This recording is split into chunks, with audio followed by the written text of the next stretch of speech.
అంటే తల్లిదండ్రులు వ్యాస భారతంలో వ్యాసుడు చెప్పినట్టుగా మేఢిలా ఉండాలి. మేఢి అంటే కట్టు కొయ్య. ఆవు దూడని కట్టు కొయ్య కట్టేస్తారు చూడండి, దానికి స్వేచ్ఛ ఉందా లేదా? ఉంది. ఎందుకంటే తాడు కట్టారు. కొయ్యకి ఆవును కానీ దూడను కానీ కట్టే రైతు ఎవడు పీకకి ఉరేయుడు, కొంచెం తాడు ఉంటుంది ఎలాగ, అంటే దూడ అక్కడ ఉంటుంది. దానికి ఎంతవరకు స్వేచ్ఛ ఉంది?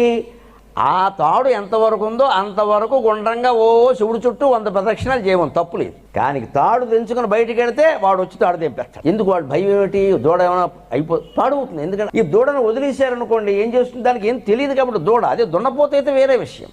దూడ చిన్నది కాబట్టి దానికి తెలియదు కాబట్టి ఆ గడ్డి ఈ గడ్డి మేసేస్తుంది, అక్కడి నుంచి పాసనాలు పట్టుకుంటాయి.